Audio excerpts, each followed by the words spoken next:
Welcome to Manjuri Chakraborty YouTube channel. দিনটা ছিল 27শে মে 2025, বাবান হওয়ার ঠিক আগের দিন। আমি নিউ টাউন ভাগীরথী নিয়তি আর্টে সেদিনকে ভর্তি হয়েছিলাম। বাবান হওয়ার সকাল এটা। খুব টেনশনে ছিলাম। মনে হচ্ছিল যে আর কিছুক্ষণ পরেই একটা ছোট্ট প্রাণ, যাকে আমি এতদিন ধরে গর্ভে ধারণ করেছি, সে আসবে, তাকে ফাইনালি দেখতে পাবো। ছেলে হবে না মেয়ে হবে, বিভিন্ন বিষয় নিয়ে ভাবছিলাম। এবং সব থেকে বড় হচ্ছে, আমার জীবনের এটা প্রথম অপারেশন। আমার ভীষণ টেনশন হচ্ছিল, প্রথম ওটি এটা আমার।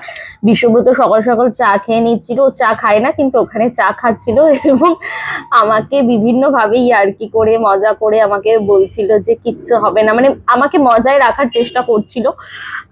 কিন্তু সে যতই মজা করার চেষ্টা করুক না কেন, টেনশন তো অবশ্যই হচ্ছিল। কিন্তু হ্যাঁ, আমার একটা আনন্দও ছিল। তারপরে ও যখন লাঞ্চ করছিল, একটা লাঞ্চ, মানে সরি লাঞ্চ বলছি, ব্রেকফাস্ট করছিল।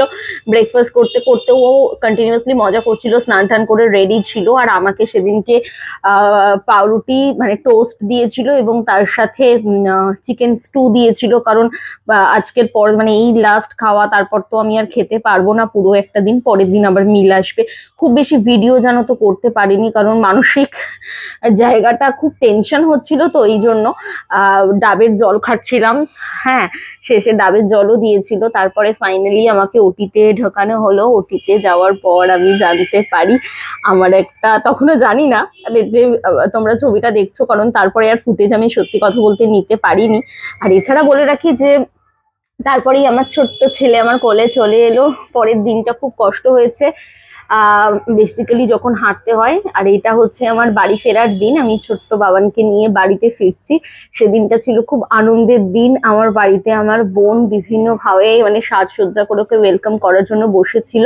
কারণ আমি শ্বশুর বাড়িতে আসিনি, কারণ শ্বশুর বাড়িতে আমার তেমন কেউ দেখার নেই। বাপের বাড়িতে গেছিলাম, বাপের বাড়িতে মা বাবা সেদিনকে আমাকে নিতে এসেছিল। আমি ভিউটা দেখাচ্ছি, দেখো কত সুন্দর। কিন্তু এটা বলে রাখি যে নিউ টাউনে এই হসপিটালটা বাচ্চা এবং মেয়েদের জন্য এত ভালো, মানে আমার এদের হসপিটালিটি ভীষণ ভালো, ভীষণ ক্লিন। সমস্ত কিছুতে যতবার সমস্যা হয়েছে নার্সরা সত্যি কথা বলতে আমাকে এসে হেল্প করেছে। হ্যাঁ, একটু কস্টলি, এটা আমি বলবো না যে খুব মানে সস্তায় তোমরা পাবে, সেটা নয়, একটু কস্টলি, কিন্তু ওভারঅল দাম যেমন নিচ্ছে তোমাকে হসপিটালিটিও তারা সেরকমই দেবে।